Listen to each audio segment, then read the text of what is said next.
Boa noite, meus irmãos. Nesse mês de dezembro, que embora operoso, nos aproxima das comemorações do aniversário do Senhor. E é sobre esse aniversário e a sua lembrança que nós vamos falar nessa noite. A mensagem que abriu a nossa reunião nos falava das tentações necessárias ao nosso aprimoramento espiritual, na medida em que, desafiados por elas, podemos dar resposta precisa, de acordo com a concupiscência do nosso coração, que precisa ser trabalhada, lapidada. Então o desafio da tentação é essencial.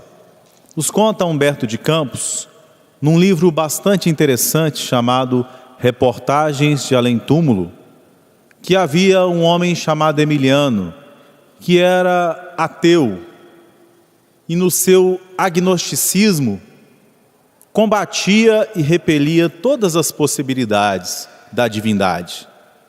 No seu pessimismo, desconcatenava todas as possibilidades de nexo e lógica evolutiva que pudessem levar os movimentos da vida para alguma direção. Nós sabemos que o que mantém a esperança dos nossos corações é justamente a certeza da bondade de Deus, sem a qual não é possível manter a fé. Quando nós dizemos que acreditamos, interessante a gente se perguntar no que é que a gente acredita.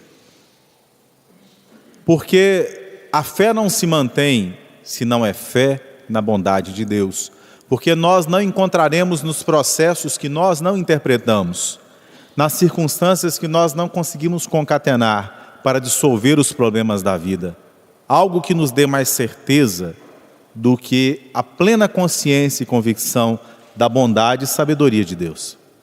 Essa convicção que nos leva à resignação operosa, daquele que trabalha fazendo o bem possível dentro do campo de possibilidades e escolhas que a vida oferece, sem ansiedades, sem desejo de que as circunstâncias exteriores se modifiquem de imediato, mas fazendo aquilo que lhe cabe fazer. Já que as mínimas atividades, como nos demonstra a própria vinda do Senhor à Terra, são de extrema importância. Imaginemos o que seria do Senhor sem os humildes pastores, todos eles anônimos, que prestaram os primeiros socorros para Maria e José, cansados nas circunstâncias da manjedoura. O seu trabalho anônimo foi de importância essencial para os destinos do planeta. Isso ocorre com muita frequência. Não acreditemos que o trabalho de nosso dever seja trabalho sem importância, porque justamente naquele trabalho que ninguém observa, somos chamados, nas circunstâncias que nos unem, àqueles que reencontramos do passado, ao cumprimento de deveres essenciais, não apenas para o desenrolar das nossas dificuldades individuais e para o ressarcimento de nossas dívidas pessoais, mas para o andamento, para a condução dos aprendizados e destinos de muitos daqueles que nos observam e dependem de nós. E o Emiliano não tinha essa fé, não tinha essa certeza. Casou-se dentro dos trâmites normais do seu tempo, em um rito religioso que ele desprezava, e então foi colhido por um acontecimento inesperado. O primeiro filho desencarnou. Como a sua forma de aprender os fenômenos era muito personalista, ele gostava das tertúlias intelectuais, das disputas verbalistas, ele se sentiu fortemente alvejado pela desencarnação do filho, que reunia todas as esperanças da sua alma, sendo para ele uma continuidade da sua vida na terra, e aquilo trouxe-lhe um vazio sem precedentes. E ele entrou em crise. Um sacerdote católico amigo lhe ofereceu um livro de consolação. E ele começou a ler aquele livro como se entregasse completamente a ele, tornou-se então católico. Fato que começou então a ser louvado e elogiado pelos seus amigos, que se entreolhavam admirados, mas logo a mesma verve combativa que ele tinha no seu ateísmo, no seu agnosticismo, ele trouxe para o catolicismo. Começou a atacar a espíritas e a protestantes, como que a fazer reviver a Inquisição e as suas disputas. E naquele espírito de disputa ele permaneceu por algum tempo, porque essas eram as circunstâncias da sua evolução de então. Em dado momento, insatisfeito com as imperfeições humanas que caracterizavam a instituição católica, buscando perfeição nos homens que também estavam em evolução como ele se decepcionou com o catolicismo e se tornou protestante. E no protestantismo ele colocou todas as aspirações da sua alma, mas ao invés de buscar Jesus dentro de si, ele transferiu ao exterior e à observação do comportamento dos outros e ao combate ao catolicismo, toda a sua verve, toda a sua energia, toda a sua vontade direcionada, toda a aspiração, todos os seus dons. Então, muito rapidamente, ele tinha um conjunto de inimigos e buscava Jesus fora de si. Nesse processo, rapidamente ele se decepcionou com o protestantismo e foi encontrar no espiritismo a resposta à sua intelectualidade inquieta, mas para o espiritismo trouxe também a sua verve combativa. Começou então a criticar aos antigos companheiros protestantes e católicos, como se o período de permanência nessas duas escolas louváveis do cristianismo na terra não lhe tivesse garantido nenhuma vantagem ou benefício espiritual. E nesse espírito de ingratidão ele permanecia. Até que então, ele sempre esperava, quando havia comunicações nas reuniões mediúnicas das quais ele participava, ele interpretava as comunicações dos guias espirituais na sua bondade, nos elogios incentivadores, como elogios e incentivos à sua conduta combativa. Como se fazer elucubrações mentais e usar a inteligência verbalista fosse caso de resolver questões espirituais mais profundas. Mas não se resolve questões espirituais profundas com meras palavras. É necessário viver. E atravessando essas 3 escolas de aprendizado espiritual, até chegar à terceira revelação do cristianismo redivivo no espiritismo, então ele já estava preparado, mas preparado para o quê? A escola da vida espera que estejamos preparados com os conhecimentos necessários para que então as causalidades que ainda não nos haviam alcançado comecem a sua decorrência de acontecimentos cobradores. Era chegado o momento de Emiliano começar a experimentar a prova, porque é durante a prova que nós testamos os nossos conhecimentos. A mãe, após longa e penosa enfermidade de 3 anos, desencarnou. Em período bastante semelhante, com grande dificuldade financeira e doenças constantes na família, a esposa, que havia perdido a razão, uma espécie de esquizofrenia, também desencarnou. Os filhos, não reconhecendo-lhe a dedicação, se revoltaram contra ele, fazendo exigências as mais absurdas. E ele, inicialmente muito resignado, se encontrava absolutamente perdido. É muito comum que ao sucesso de sucessivos insucessos em nossa encarnação, entremos em uma certa condução mental com uma força inercial para certa direção de reclamação, de insatisfação e de sofrimento. É por isso que a gente diz que uma desgraça não vem sozinha.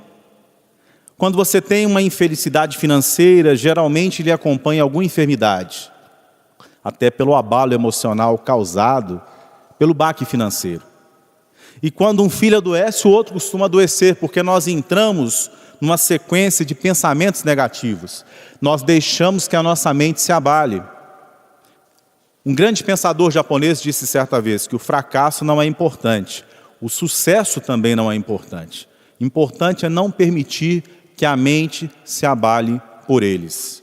E para isso a gente tem que ter um foco. E esse foco não pode ser voltado para o mundo exterior, porque o mundo exterior é o mundo da impermanência. Então, se a gente for fazer uma análise dessa história, do Reportagens de Além Túmulo, o Emiliano nunca deixou de ser materialista. Ora, Otávio, mas por que ele não deixou, ele não se tornou católico, depois protestante, depois espírita? O que nos faz materialistas ou espiritualistas não é o rótulo religioso, que na verdade é só um horizonte estético que a gente escolhe para acompanhar, para seguir como uma luz que a gente quer seguir, como um modelo, como um arquétipo. Ser espiritualista é uma atitude que se expressa no existir. Quando nós existimos no nosso cotidiano, nós expressamos a nossa espiritualidade. O Zen budismo fala muito disso. Espiritualidade não é elucubração intelectual. Espiritualidade é cotidiano.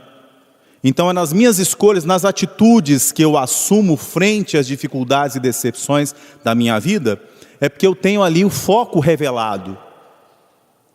Por exemplo, quando alguém muito querido desencarna na minha família, há formas muito diversas de ficar abalado. A pessoa que se perde totalmente não sabe que essa vida é transitória. Não sabe que a alegria do reencontro excede a tristeza da separação. Não sabe que nós somos despossuídos de absolutamente tudo e o proprietário de tudo é Deus. Ele pode nos dar ou nos tirar em nosso favor os mais variados bens, que são representados não apenas pelos bens materiais, mas pelas afetividades, as árvores, como diz Emmanuel, das afetividades familiares, que nos protegem. Elas têm presenças e ausências alternadas ao longo da encarnação. Elas são laços da nossa afetividade, da nossa segurança. Se podemos estudar o Espiritismo tranquilamente, é porque pais nos ensinaram a ler e a escrever. E se hoje nós conseguimos orar em tranquilidade, é porque a esposa cuida de outras atividades para que possamos exercer as nossas, mas haverá momento em que essas afetividades retornarão ao mundo espiritual. Haverá momento que as facilidades financeiras que nos favorecem pelo trabalho em certo período, mesmo com o trabalho, nos faltarão. É necessário ser fiel no pouco e no muito. Então, até quando você quer realizar alguma coisa e você se sente desanimado, é porque você acha que é você que está fazendo. Você não tem a convicção de que é Deus quem faz. Porque quem tem convicção de que é Deus quem faz, ele sabe que toda atividade que vem para você fazer, você vem com suporte espiritual para realizar. Que todo sofrimento que te alcança, ele vem acompanhado de um profundo cuidado espiritual. Conversando com a minha amiga Adriana Mello, ela me falava do momento da desencarnação por acidente de trânsito do seu irmão. E que horas antes, ela que não é uma pessoa de arroubos de alegria, se sentia muito feliz pela aproximação de espíritos muito queridos. E ela interpretou posteriormente que justamente para o enfrentamento daquela provação, ela recebia proteção espiritual extra. Ou seja, nos momentos de maior dificuldade, não nos afastando da prova necessária, nós somos envolvidos por espíritos que nos orientam para que possamos extrair da dificuldade, do sofrimento e da prova as melhores lições, a semelhança da raiz da planta no solo, que consegue adquirir, extrair os nutrientes no solo mais fértil. O solo do sofrimento é rico para a nossa alma, não pelo sofrimento em si, mas pela oportunidade de provar a nossa espiritualidade. Não devemos buscá-lo, mas haverá momentos na vida em que as dificuldades se sucederão. Era isso que Emiliano não tinha, porque a sua religiosidade era verbalista. Ele não conseguia aplicar a si mesmo as lições espirituais que vinham na reunião mediúnica, porque é muito fácil fugir dos embates cotidianos conosco mesmos para buscarmos exteriormente. É sempre mais fácil o religiosismo verbalista. É sempre mais fácil seguir certas regras do que eliminar vícios, do que eliminar cristalizações, do que vencer direcionamentos e buscar caminhos novos.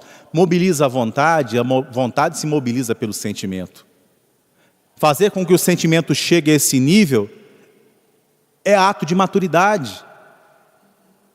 Então, é interessante porque nesse momento de extrema dificuldade, Emiliano, que era espírita, pensou em se matar.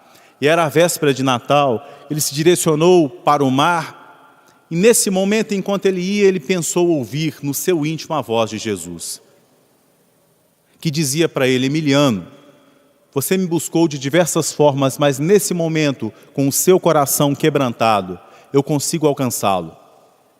Você me buscava exteriormente, Mas agora que você não tem mais onde se apegar, você não tem mais os simulacros exteriores, sua mente está pura, humilde, e eu posso falar a você. Eu sou aquele que se comunica com os corações que sofrem, e começa a consolá-lo, dizendo que é necessário deixar os bonecos, os brinquedos, aos espíritos de pouca maturidade. Para os espíritos menos maduros, que ainda não estão no ponto da elevação espiritual, há diversos divertimentos que correspondem a estágios. Tem um sutra budista interessante, que ele fala o seguinte: você está subindo uma montanha.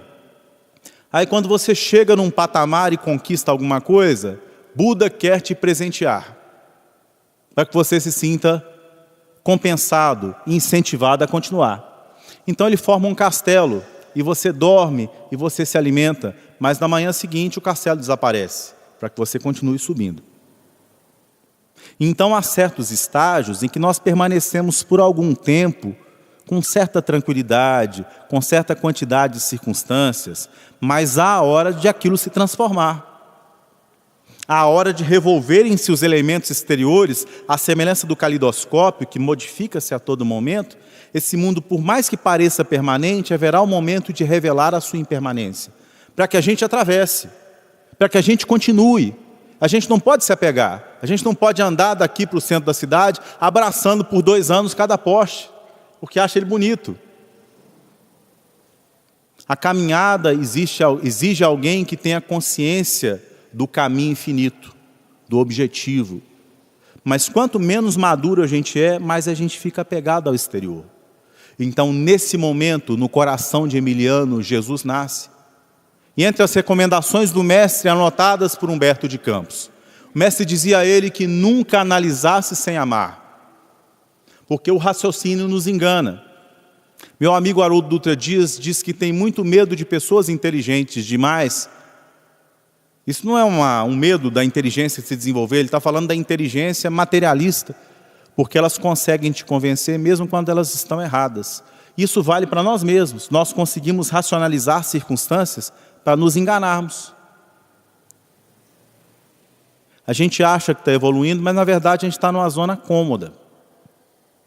O sacrifício verdadeiro não tem que ser feito fora. A gente pode entrar num ciclo de repetições por tentar fazer religiosidade exterior. É possível fazer isso até mesmo no espiritismo.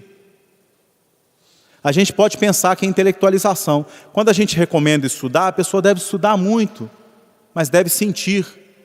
Porque só vale a repetição do aprendizado, só vale o estudo quando ele é sentido e consciente, para que a gente não vire um papagaio. O papagaio repete. Aí você fica como alguém que está em volta de um pote de mel, circula, circula, circula e não prova o mel.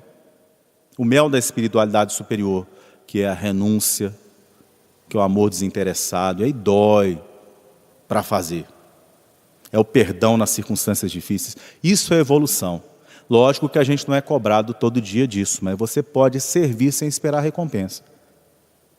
Você pode não se impacientar e não ficar triste ou deprimido com um pequeno insucesso. Aí você não alimenta o ciclo que atrai pelo pensamento negativo novos acontecimentos, novas sintonias espirituais que alimentam aqueles estados mentais doentios, que fazem a doença permanecer.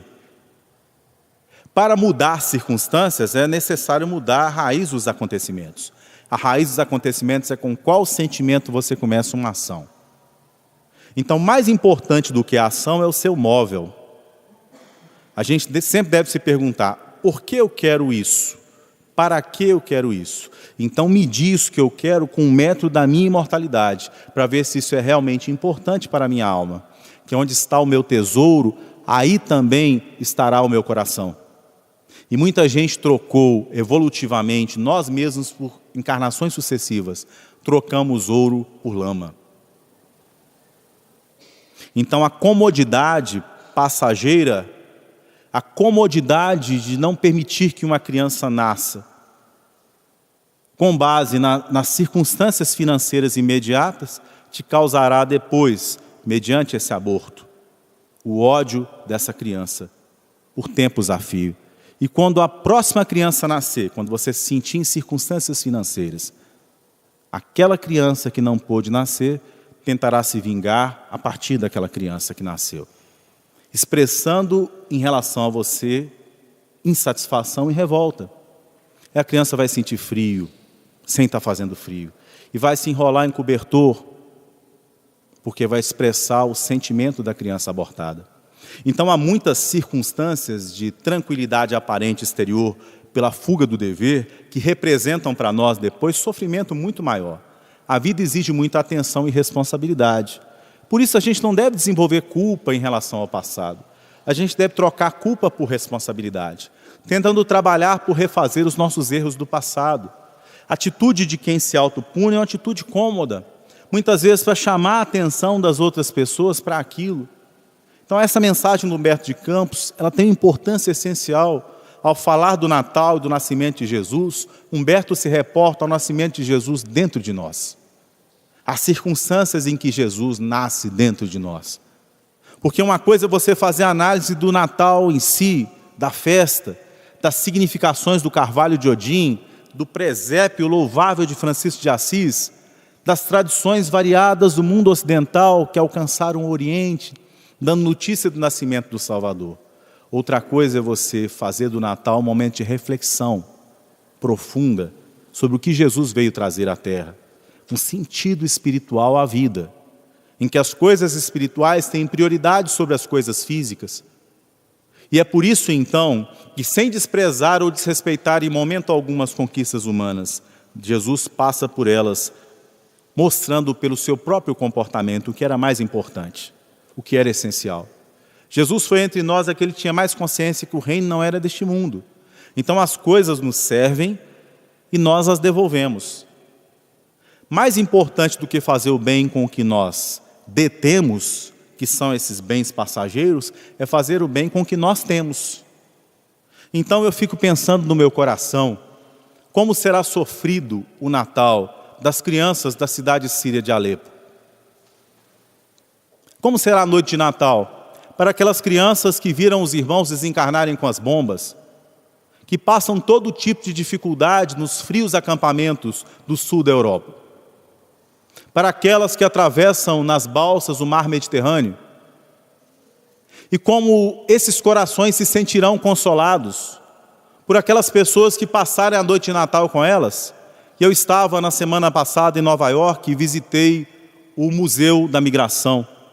Entre muitas notícias de xenofobia bizarra, havia registros de igrejas evangélicas norte-americanas e as pessoas passavam a noite de Natal, porque é a época mais fria do ano no inverno, junto com os imigrantes, e cantavam para eles e ofereciam sopa quente. Aquelas pessoas que chegavam na ilha e não sabiam o que encontrariam na cidade. Dentro daquele campo de materialismo incerto que é a sociedade norte-americana, havia corações sensíveis, e esses corações faziam o bem possível, e os seus nomes estavam ali no museu registrados. Havia fotos das pessoas que diziam aos japoneses que não ficassem nos seus bairros, porque ali era lugar de branco. Havia as pessoas que haviam segregado as pessoas que vinham de fora, libaneses, pessoas vindas da Primeira Guerra Mundial, migrantes da Segunda Guerra, judeus que vinham de campos de concentração, mas havia corações generosos que renunciavam a passar o Natal em casa para passarem o Natal com aqueles desconhecidos e desconfiáveis para muitos imigrantes. E assim também, na Áustria saudosa do passado, na Alemanha, na França, muitos corações generosos, não obstante saibam do perigo de acolher alguém que não conhecem, recebem calorosamente nessa noite de Natal que se aproxima os imigrantes que chegam. Todos nós somos migrantes na terra. Todos nós passamos pela fuga para o Egito, que provavelmente não é histórica, mas simbólica, representa o êxodo da nossa alma pela terra, em que nós estamos em um tabernáculo, em uma cabana que dura somente algum tempo, cuja função é atravessar para alcançar o tesouro do coração, que fala da imortalidade, diante da qual se relativizam os sofrimentos humanos, e esse é o sentido da consolação. Buscar outra consolação que não seja essa é ilusão. Consolação verdadeira é encarar os sofrimentos da vida pelo método da imortalidade. Aí eles ficam relativizados, sejam eles quais forem, porque nós não sabemos por quais formas o Senhor nos provará. Há momentos da vida em que provações sucessivas nos alcançam. Nem sempre estaremos acompanhados, mas o Senhor estará conosco. Porque o galardão espiritual que precisamos alcançar, nós alcançaremos sozinhos. Você ama o seu filho de todo o coração, mas a evolução dele é responsabilidade dele. Você cuida dele em responsabilidade por alguns anos, mas a sua mãe, o seu pai, a sua esposa não fazem evolução por você. Deus nos ama, mas não faz a evolução por nós. É necessário reencarnar. E me lembro então da metáfora do Arthur Joviano, lá na cidade de Pedro Leopoldo. Ele se comunicava logo após a psicografia da obra Paulo e Estevão e comparava o Evangelho a um vasto edifício cujas torres ultrapassavam os céus, com o maior campo de conhecimento espiritual já fornecido à terra. Havia em volta dele átrios que representavam o Velho Testamento. Portanto, no alicerce do Velho Testamento que devemos procurar compreender nas suas significações simbólicas, está o Evangelho. A porta e a chave é o Espiritismo. Os próprios profetas que revelaram a Torá não tinham essa chave, não tinham plena condição de compreendê-la no seu simbolismo profundo, na sua sabedoria, velada por formas, por figuras. Mas o Espiritismo é a chave, a terceira revelação. Você entra, você acessa. Mas o Arthur Joviano fala uma coisa bem interessante lá no Sementeira de Luz. Em volta, ele simboliza com continentes e oceanos que representam as nações da Terra, ou seja, as experiências de reencarnação. Você vai entrar na Torá, você vai entrar no Evangelho, na simbologia, você vai compreender com o Espiritismo, você vai atravessar a compreensão das três revelações, mas você não pode se furtar a experienciar e reencarnar. A metáfora é profunda. Nos fala de sofrimento, vivência, por vezes carência, por vezes presença, por vezes ausência. E nos fala de fortaleza, a fortaleza interior, aquela que a Teresa de Ávila, que tinha formação cristã nova, judaica.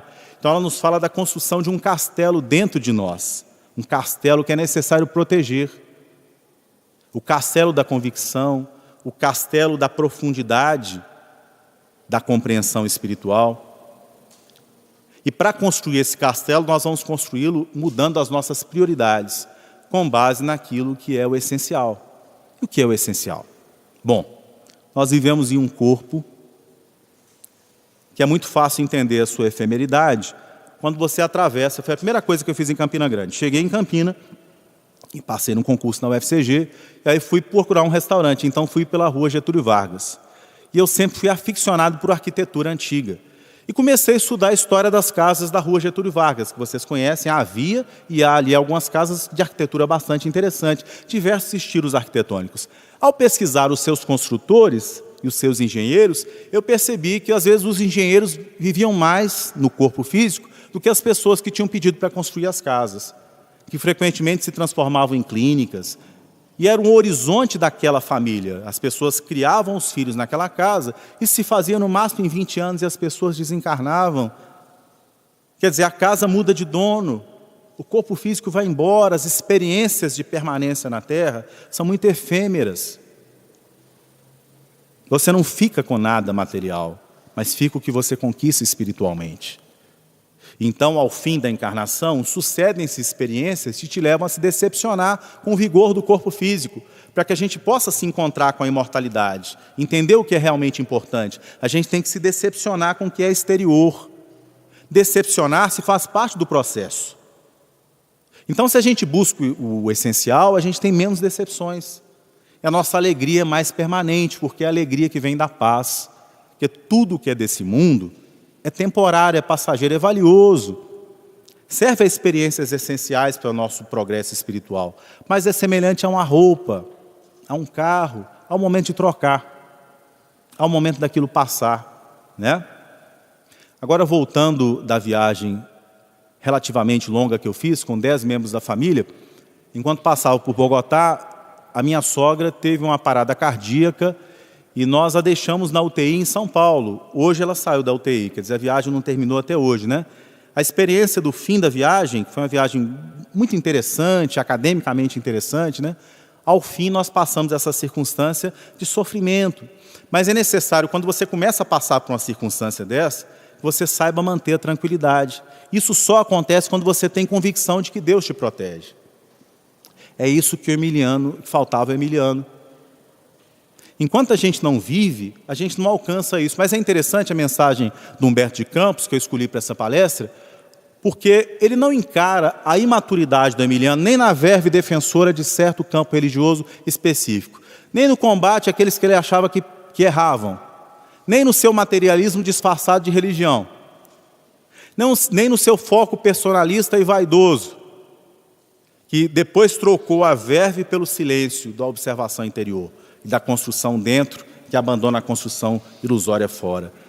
O Humberto escreve a história como bom literato, porque a literatura vai além da historiografia. O texto literário ele tem vários sentidos, é isso que a Torá faz, por exemplo, né? Porque o texto preciso, científico, ele só tem um sentido mais limitado. Agora, um texto literário, ele abre. Espiritual, então, ele não consegue dizer em palavras verdades espirituais mais profundas. Então, você tem vários sentidos dependendo da circunstância da vida que você está vivendo. Esse é o Evangelho, né? Então, Humberto considera todas as etapas da vida do Emiliano como etapas necessárias. Ele faz um ajuste de expectativas ao longo do texto em relação ao estágio evolutivo em que o Emiliano se encontra. Então, cada um desses estágios, né, são encarados pelo espírito compassivo como estágios de maturação do espírito. E todos nós, certamente, nos reconhecemos em algum daqueles estágios. Por exemplo, né, quando você está numa reunião mediúnica e o mentor espiritual da reunião se comunica elogiando o trabalho, na verdade, ele está te incentivando. Não quer dizer que você não está errando em certos pontos, que você deva deixar de se analisar. Porque os nossos mestres nos incentivam, e isso é necessário para todo o processo pedagógico, não quer dizer que a gente não deva se analisar. Há sempre o que melhorar. E a atitude espiritual é ajuste de expectativas em relação àquilo que eu já alcancei, mas empenho em relação àqueles pontos que eu identifico que precisam ser aprimorados. Como isso foi esquecido, se nós atravessarmos o planeta nesse momento, veremos grandes cidades iluminadas, árvores de Natal, figuras simbólicas das mais variadas, mas a ausência da presença espiritual de Jesus. A fraternidade, como permanência do cristianismo, envolve as pessoas na noite de Natal que se aproximam das famílias. Algumas pessoas, entretanto, vivem próximas a Jesus nessa noite na medida em que renunciam à sua alegria pessoal para abarcarem aquelas que se encontram solitárias, aquelas que se encontram abandonadas, para acolherem ao coração as crianças sem pais, mas a grande maioria das pessoas pensa na noite daquele que renunciou por nós, individualmente, egoisticamente, limitadamente. Então essa mensagem é extremamente importante. Tem uma mensagem também do Casimiro Cunha, que foi transformada em música pelo meu amigo Júlio Conrad, né? Que o Casimiro nos convida a fazer um novo compromisso na alegria do Natal, já que o esforço de si mesmo é a senda de cada qual, né? E ele diz o seguinte: ter dons de fazer o bem é a recompensa melhor, embora a ingratidão venha com muita frequência. O cristão não deve se aborrecer com a ingratidão, porque não há uma relação entre fazer o bem e recebê-la da pessoa para quem nós fizemos. O bem é um depósito de semente no universo.